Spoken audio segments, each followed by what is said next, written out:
Deep beneath the meticulously manicured gardens of the Cortile del Belvedere, shielded by layers of reinforced concrete and the watchful eyes of the Swiss Guard, lies a subterranean labyrinth that serves as the nervous system of the Catholic Church's memory. This is not merely a library in the traditional sense. It is a fortress of silence spanning an unfathomable 53 miles of shelving, a distance that, if laid out in a straight line, would stretch across the horizon.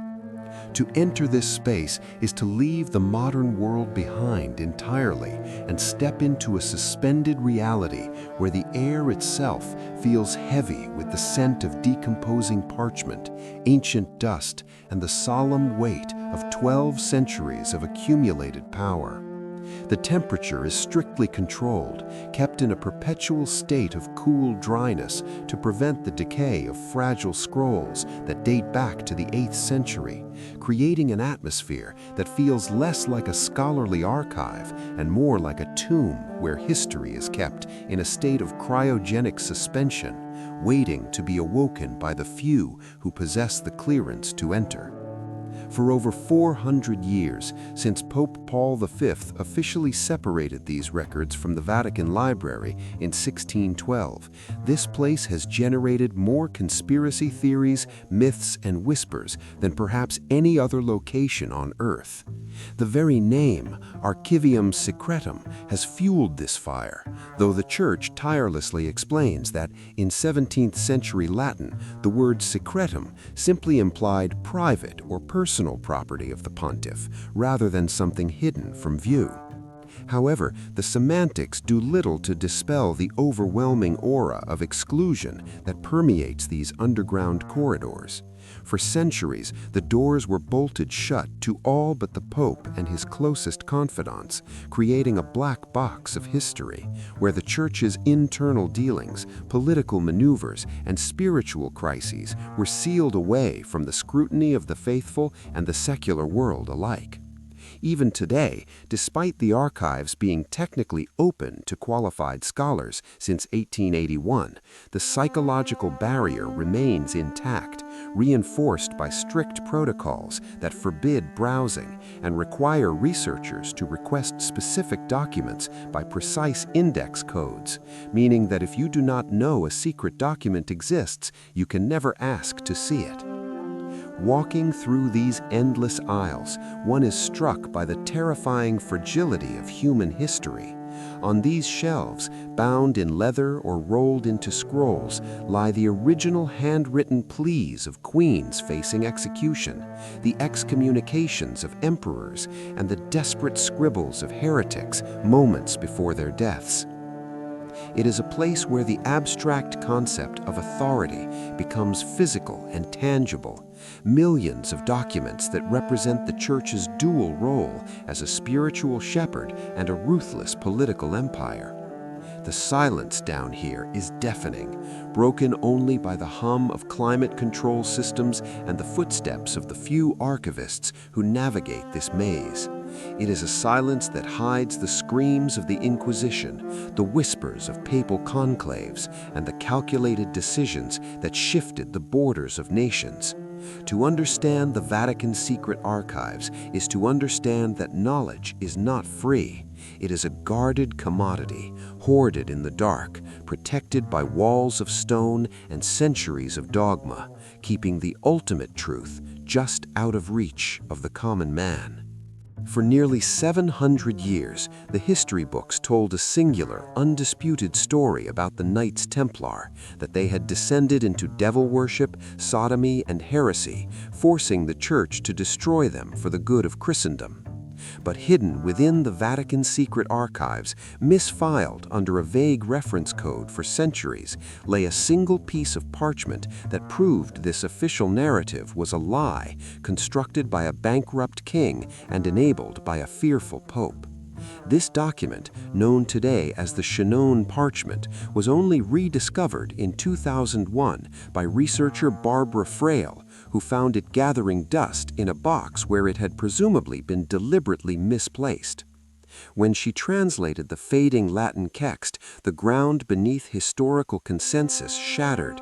The document was a record of a secret trial conducted by Pope Clement V's emissaries in the dungeons of the castle of Chinon in August 1308, where the leaders of the Templar order were held captive.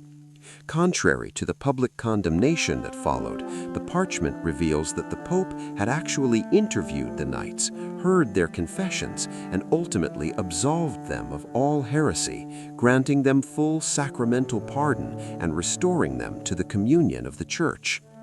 The tragedy hidden in this parchment is palpable when one considers the horrific fate that awaited these men. While this document of absolution sat secretly in the Pope's possession, Jacques de Molay and his brethren were being tortured by the agents of King Philip IV of France, who was deeply in debt to the order and saw their destruction as the only way to erase his financial liabilities. The Vatican knew the Templars were innocent of the gravest charges, yet Pope Clement V, a man physically weak and politically paralyzed by the terrifying power of the French king, chose to suppress the findings of the Chinon investigation. He allowed the public charade to continue, effectively burying the proof of their innocence deep within the archives to appease a monarch who threatened to split the Church. The silence of this document is perhaps the loudest sound in the entire archive. It represents the precise moment where moral truth was sacrificed for political survival, a decision that condemned thousands of men to be hunted down, tortured, and burned alive at the stake, while the evidence that could have saved them was filed away in the dark. Imagine the scene on the Île de la Cité in Paris on March 18, 1314, as Jacques de Molay was tied to the pyre, the flames slowly licking at his feet. As he screamed his final curse upon the king and the pope, declaring them both would meet him before God within a year, a curse that eerily came true, he died believing the Church had abandoned him completely. He never knew that a document existed, signed by the Pope himself, that declared him a true son of the Church. That parchment remained locked away, surviving wars, plagues, and the fall of empires, a silent witness to one of the greatest judicial murders in history. Its rediscovery serves as a chilling reminder of the archive's true power. It does not just store the past, it holds the potential to rewrite it entirely. It forces us to ask what other absolutions, what other alternative truths are currently sleeping in those 53 miles of shelving, waiting for a researcher to stumble upon the right box in the wrong section. If the story of the Templars is a tragedy of politics, the documents concerning the Inquisition serve as a tragedy of the intellect, a dark chapter where the archives serve as a graveyard for dangerous ideas. Among the miles of shelving, there exists a specific collection of bound volumes that detail the proceedings of the Roman Inquisition, and within them lies the terrifying account of Giordano Bruno. Before we even get to Galileo, one must understand the fate of Bruno to grasp the fear that permeated the era. In 1600, Bruno was dragged to the Campo de' Fiori in Rome, stripped naked and burned alive, not for a crime of violence, but for suggesting that the universe was infinite and contained many worlds like our own. The documents in the archives record the cold, bureaucratic efficiency of his sentencing, noting that his tongue was clamped shut in a vice so he could not speak wicked words to the crowd as he died. These papers are not just legal records, they are the receipt of a transaction where the Church purchased silence with fire, setting the stage for the most famous trial in human history just 30 years later. In the spring of 1633, a 69-year-old Galileo Galilei was summoned to Rome to face the Holy Office. The files regarding his trial are among the most requested in the entire Vatican secret archives, yet few realize the human drama contained in the dry ink of the interrogation transcripts. We tend to think of Galileo as a defiant hero of science, standing tall against the cardinals, but the documents paint a picture of a broken, terrified old man. He was not tortured physically, but he was subjected to the territio realis, the territory of fear, where he was shown the instruments of torture and told explicitly what they would do to his body if he did not confess. The transcripts revealed the psychological breaking point of a genius. You can trace the degradation of his defense as he realized that logic and mathematical proof held no currency in a court designed to protect Scripture. The Church was not fighting against a man, it was fighting against the loss of its monopoly on truth, terrified that if the earth moved around the sun, the very foundation of its authority would crumble. The final act of this drama, preserved in the archives, is Galileo's signed abjuration. It is a painful document to read. On June 22, 1633, clad in the white shirt of a penitent, the father of modern astronomy knelt before 10 cardinals and read a prepared statement cursing his own life's work, declaring that the motion of the earth was a detestable error and heresy. Legend says that as he rose from his knees, he muttered, "Eppur si muove," and yet it moves. But the official records show only total submission. He was sentenced to house arrest for the rest of his life, his books banned, his voice silenced. The Vatican Secret Archives held the truth of his trial under lock and key for centuries, a silent testament to a time when the mere act of looking through a telescope was considered an act of rebellion against God. These documents stand as a monument to the dangerous idea that an institution can legislate reality, proving that while you can imprison a man and you can burn a book, you cannot lock away the laws of physics in a basement forever.